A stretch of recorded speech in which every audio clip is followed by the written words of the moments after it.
Bom dia, boa tarde, boa noite, meus eleitores. E aí, já definiram em quem vocês vão votar para prefeito de Fortaleza? Olha, sinceramente, eu espero que sim, visto que já é amanhã o segundo turno da eleição municipal aqui na capital do Ceará. E como não podia deixar de ser, né?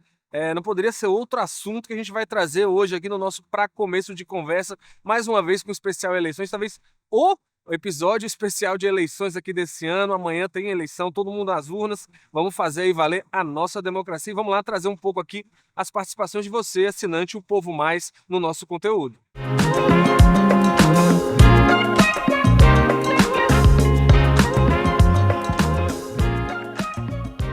Eu sou o Carlos Maza, colunista do O Povo Mais, e eu vou trazer aqui o primeiro comentário do Rômulo Cavalcante, nosso assinante, que diz aqui: há um dado eleitoral das pesquisas que eu não entendo. Os setores que mais precisam da ajuda do governo e do município que administra os programas sociais vão votar em seus algozes. Como a educação é importante.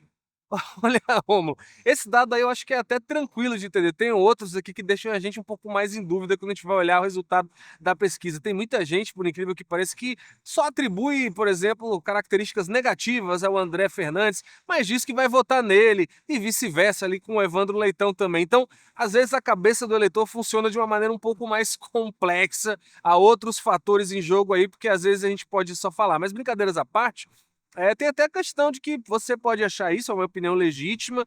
Eu acho que eu estou até um pouco mais inclinado a pensar parecido contigo, mas tem muita gente que já vê o contrário, que acha que é a esquerda que seria ali os algozes da população mais pobre, porque estaria ali, pelo menos, talvez a corrupção e tudo mais. Tem ali um espaço de argumentação pela direita que já vê o mundo de uma forma diferente, é legítimo aí. Todo mundo tem seu espaço para ter a sua opinião, a gente está aqui para respeitar todas. Mas sim, há uma crítica aí que se coloca, né, que muitas vezes esses setores da direita, mas, né, principalmente como é o caso do André Fernandes, que era um cara mais ideológico pegado, tinham uma crítica muito forte a programas sociais, né? Isso é fato, não dá para negar. Foi um setor ali da política brasileira que tinha uma visão muito mais crítica com relação até ao Bolsa Família. Quem não lembra, né, chamaram durante muito tempo de Bolsa Esmola, depois mudou um pouco durante o governo do Bolsonaro, quando rebatizaram ali com o nome de Auxílio Brasil, voltou a ser o Bolsa Família, enfim, e aí mostra que às vezes a população que mais depende desses programas acaba se alinhando aí aos candidatos que representavam essas vozes que criticavam. É de certa forma uma contradição sim legítima. Eu vejo aí a sua opinião, mas é como eu falei, tem gente que pensa bem diferente.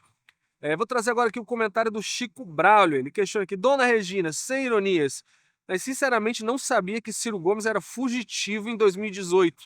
Não teria sido uma escolha dele, tendo em vista a rasteira que ele sofreu ali pelo PT? Olha, eu acho que o Chico Braulio estava sendo irônico sim, né?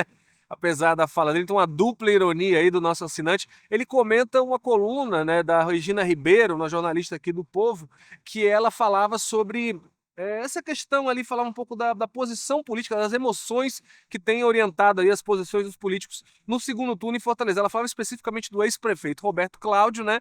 E fala ali que a posição atual do ex-prefeito de apoiar a candidatura do André Fernandes doeu mais para ela do que ver a Marina Silva apoiar o Aécio em 2014, né?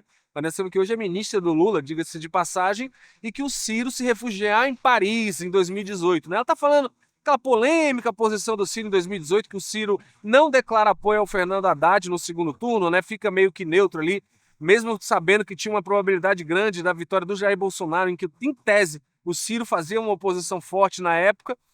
Fica neutro, gera esse meme, né, que ele foi para Paris, ele viaja ao exterior, sabe exatamente onde ele ficou. Tem gente que diz que ele estava em Portugal, na verdade, em Lisboa, mas enfim, não participou da campanha, e essa questão de ir a Paris virou um símbolo ali de uma certa omissão. E aí o Chico, né, questiona isso, dizendo que o Ciro teria razão em não apoiar o PT porque teria levado uma rasteira. Não sei, Chico, eu acho que talvez em outros momentos, em 22, o Ciro teria mais razão para ter esse protesto. Em 2018 eu não vejo tanto dessa forma, eu acho que a crítica faz bastante sentido, até porque em 2018 tem-se informações de que o Lula chamou o Ciro para ser o candidato a vice dele, né? Então teve ali uma discordância mútua entre as partes. Para quem você perguntar, para os petistas vão dizer que quem deu a rasteira foi o Ciro, não é uma coisa tão preto no branco assim não. E aí fica a crítica ali que a Regina faz, que é o Roberto Cláudio, já teve relação com o PT. Lembrando que em 2020 o PT apoiou o José Sarto para combater na época o capitão Wagner, que era visto como candidato bolsonaro. Será que o PEDT não teria ali, o grupo do Roberto Cláudio, não teria ali uma obrigação moral de alguma forma de retribuir isso? Enfim, não foi isso que falou mais alto na posição do ex-prefeito, e essa é a crítica que a Regina faz aí com o protesto do Chico com relação ao Ciro, mas acho que até que ela foi tranquila com o Ciro, ela até minimiza o impacto da posição do Ciro. Fala mais do Roberto Cláudio. Vou trazer agora aqui o comentário da Inês Girão. Ela comenta uma denúncia que a gente veio recebendo, a gente deu semana passada aqui no Povo, de servidores da Prefeitura Municipal de Fortaleza que estariam sendo exonerados pelo prefeito José Sá. Até o momento que a gente grava esse vídeo, já tinham mais de 170 pessoas sido exoneradas e muitas delas procuraram a gente, procuraram a coluna para alegar que estavam sendo alvo de perseguição política. Fizeram isso porque os padrinhos delas, os políticos ligados a ela, teriam indicado apoio ao Evandro Leitão no segundo turno, né? A prefeitura nega, diz ali que ela é neutra na disputa e tudo mais, mesmo com o Roberto Cláudio, aliado do prefeito José Sá, declarando apoio ao André Fernandes, tá essa polêmica aí. E a Inês fala uma opinião aqui polêmica, ela diz, olha, é fácil de resolver, governador, o estado está cheio de ciristas e correligionários do Sarto. Use a caneta que a maioria só está atrapalhando. Calma, Inês, não é bem por aí. Primeiro, porque isso está sendo investigado, né? É importante dizer, não há condenação, não há julgamento já na justiça, mas se for julgado, tem uma ação do PT movida contra isso, é um crime eleitoral, né? Você não pode constranger e fazer coação de eleitores, de servidores públicos, principalmente por conta de posicionamento político. E se seria crime se o Sarto estivesse fazendo, seria crime também se o governador Eumano de Freitas fizer por outro lado. Acho que não é bem por aí, espero que você esteja brincando, né? Eu acho assim, ó, eu tenho até uma opinião um pouco divergente do que a maioria das pessoas pensam. Eu acho que composição política é do jogo. Você tá ali aliado de um cara, de um grupo político, você vai ter cargos, se você não tiver alinhado, você vai ser exonerado. Não tem nada demais nisso, isso faz parte da composição política. Quem é eleito e quem apoia o governo eleito participa do governo, é o que é natural. Agora, fazer exoneração no momento da campanha eleitoral, numa eleição tão disputada, aí não dá, né, gente? Aí não há quem vá defender uma coisa dessa para um lado ou para outro. E vou trazer mais um comentário aqui do Ortuan de Castro. Diz ele aqui: os Ferreira Gomes estão em decadência na política cearense. Bem sucinto aqui com essa frase, dei o comentário do Ortuan. Olha, eu não sei bem os Ferreira Gomes, né? Você tem aí uma das peças da disputa aí, se você cita, maiores. O Cid Gomes foi um grande vencedor na disputa, um dos, né? Na disputa aqui no Ceará. Ele elegeu 65 prefeitos, o PSB, o partido dele ali. Ele é a liderança política que tem mais deputados estaduais ali alinhados ao projeto dele, federais também. São 10 estaduais, pelo menos. Federal é um pouco mais embaralhada a coisa. Mas elegeu 65 prefeitos, vencendo de muitos outros partidos, inclusive aliados nessa disputa, além da oposição. Teve uma derrota muito importante, é claro, em Sobral, que é o berço político dele, mas foi vitorioso na disputa e garante pelo menos a permanência dele como uma força relevante na política local. Já o Ciro Gomes aí realmente não tem como tapar o sol com a peneira. É uma liderança que está enfrentando aqui dificuldades, principalmente no voto, né? O Ciro foi um dos grandes derrotados da eleição de 2022. Acho que ninguém esperava que o Ciro fosse quebrar a polarização entre Bolsonaro e Lula.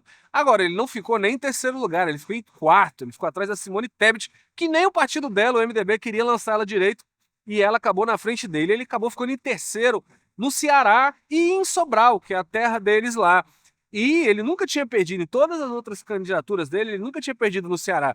Dessa vez ele não só perdeu, como ficou em terceiro colocado. Em 2022 também o candidato dele no governo, Roberto Cláudio, também ficou em terceiro colocado.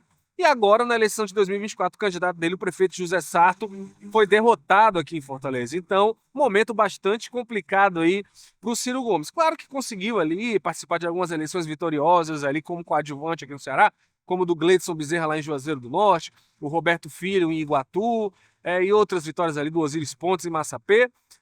Mas não dá para negar que o Ciro hoje vive um momento complicado na política aqui, principalmente porque a posição que ele está tomando pode ser justa, pode ser correta, vai ter muita gente que vai gostar. Acho que ele até acerta em algumas críticas que faz ao governo Lula na questão administrativa e econômica, principalmente, mas de voto não está dando muito certo para o Ciro, não. Caminha aí para votações cada vez menores. E esse foi o nosso para começo de conversa, mais uma vez na pegada eleições, né? Amanhã, o grande dia, segundo turno da eleição aqui em Fortaleza e outras cidades do Brasil, cidades menos importantes, né? A gente sabe que o que importa mesmo é a capital do Ceará, que é a capital do mundo hoje, mas é isso aí, participe aí com a gente, todo sábado a gente vai estar trazendo, semana que vem já comentando talvez os resultados aí dos votos desse domingo agora, dia 27. Para participar com a gente, você pode mandar um e-mail para o nosso contato relacionamento@upovo.com.br, comentários dentro do Instagram do Povo Mais, comentários dentro das reportagens do Povo Mais e pelo nosso telefone 32541010.